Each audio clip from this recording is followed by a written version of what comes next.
Hi hello welcome to Shanmukha రుచులండి. మనం ఈరోజు చేసుకోబోతున్న రెసిపీ వచ్చేసి మ్యాంగో సాగో డ్రింక్ అండి. చాలా బాగుంటుందండి. ముందుగా సగ్గు బియ్యాన్ని నానబెట్టుకొని ఉడికించుకొని పక్కకు పెట్టుకోవాలండి. నేను చిన్న కప్ తోటి 1 కప్ ఉడికించుకొని పెట్టుకున్నానండి. మీకు ఇంకా లూజ్గా కావాలంటే ఉడికించుకొని పెట్టుకోవచ్చండి. తర్వాత ఒక హాఫ్ లీటర్ పాలు తీసుకొని ఒక బాండీలో పోసుకున్నానండి, లేదా ఒక గిన్నెలో అయినా వేసుకొని దాంట్లోకి ఒక హాఫ్ టీ స్పూన్ దాకా కస్టర్డ్ పౌడర్ వేసుకొని ఒక 2 టీ స్పూన్ల దాకా షుగర్ వేసుకోవాలండి. స్వీట్నెస్ ఎక్కువ కావాలనుకున్న వాళ్ళు ఇంకా ఎక్కువైనా వేసుకోవచ్చండి. షుగరు మీరు తీసుకునే స్వీట్నెస్ బట్టి.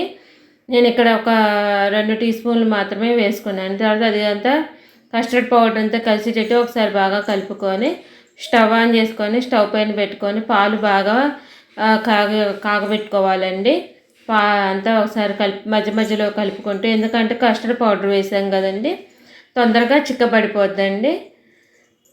ఇదంతా మధ్య మధ్యలో కలుపుకుంటూ పాలన్నీ బాగా కాగబెట్టుకోవాలండి. పాలంతా బాగా కాగినాయి అనుకున్న తర్వాత అప్పుడు కండెన్స్ మిల్క్ వేసుకోవాలండి. నేను ఒక హాఫ్ కప్పు దాకా కండెన్స్ మిల్క్ వేసుకొని అంతా బాగా కలిసేటట్టు ఒకసారి కలుపుకుంటూ మళ్ళీ ఒక 2-3 నిమిషాలు మరిగించుకోవాలండి. ఒక 2-3 నిమిషాలు మరిగిన తర్వాత స్టవ్ ఆపేసుకొని చల్లార్చుకోవాలండి.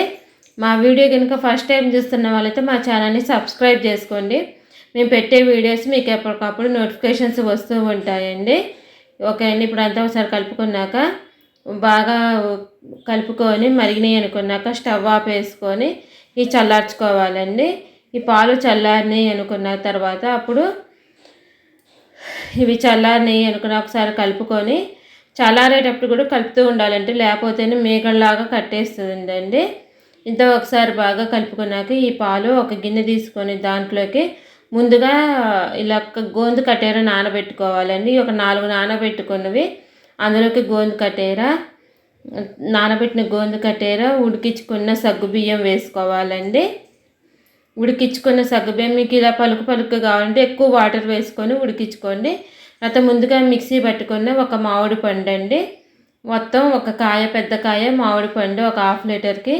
తర్వాత ఒకసారి కలుపుకున్నాక ముందుగా పెట్టుకున్న కండెన్స్ మిల్క్, కస్టర్డ్ పౌడర్ వేసుకొని కాగబెట్టుకున్న పాలు కూడా పోసుకొని అంతా ఒకసారి బాగా కలుపుకోవాలండి.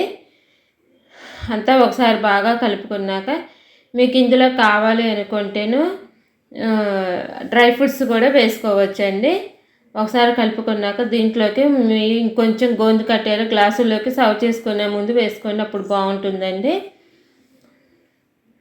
అడుగున 2 గ్లాసుల గోందు కట్టేర, నానబెట్టుకున్న గోందు కట్టేర, పార్టీ అయినా ఫంక్షన్ అయినా ఏదైనా ఇలా ఈవినింగ్ ఫంక్షన్ అనుకోండి, మార్నింగ్ చేసి పెట్టేసుకొని ఫ్రిడ్జ్లో పెట్టుకొని ఈవినింగ్ సర్వ్ చేసుకుంటేనండి చాలా చల్లగా సర్వ్ చేస్తే అసలు ఫిదా అయిపోతారండి. మీ ఫంక్షన్లో కూడా ఫ్రెండ్స్ కూడా ఎక్కువ ఫిదా అయిపోతారండి, అంత టేస్టీగా ఉంటుందండి. ఇలా గ్లాసుల్లోకి వేసుకున్నాక మ్యాంగో ముక్కలు, గోందు కట్టెర వేసుకున్నాక ముందుగా కలిపి పెట్టుకున్న సగ్గుబియ్యము, పాలు, ముందుగా తయారు చేసుకున్న డ్రింక్ని గ్లాసుల్లో పోసుకొని పిస్తా పప్పుతో కానీ లేదా జీడిపప్పుతో, బాదం పప్పుతో అయినా గార్నిష్ చేసుకొని సర్వ్ చేసుకోవటమేనండి. ఎంతో టేస్టీగా ఉంటుందండి మ్యాంగో సాగో డ్రింక్ అండి. పార్టీ అయినా ఫంక్షన్ అయినా ఎంతో టేస్టీగా ఉండి మ్యాంగో సాగో డ్రింక్ చల్లగా సర్వ్ చేసుకుంటేనండి చాలా బాగుంటుందండి. మా వీడియో మీకు నచ్చినట్టయితే లైక్ చేయండి, షేర్ చేయండి, సబ్స్క్రైబ్ చేసుకోండి. పైనుంచి కొంచెం జీడిపప్పుతో గార్నిష్ చేస్తున్నాను. మీ దగ్గర జీడిపప్పు లేకపోయినా బాదం పప్పుతో అయినా లేదా పిస్తా పప్పుతో అయినా గార్నిష్ చేసి సర్వ్ చేసుకోండి. పార్టీ అయినా ఫంక్షన్ ఏదైనా సరే ఎంతో టేస్టీగా ఉండే మ్యాంగో సాగో డ్రింక్ రెడీ అయిపోయిందండి. మా వీడియో మీకు నచ్చినట్టయితే లైక్ చేయండి, షేర్ చేయండి, సబ్స్క్రైబ్ చేసుకోండి. సబ్స్క్రైబ్ చేసుకోవడం మాత్రం మర్చిపోమాకండి. ప్లీజ్ సబ్స్క్రైబ్ అండ్ లైక్ చేయండి. Thank you for watching.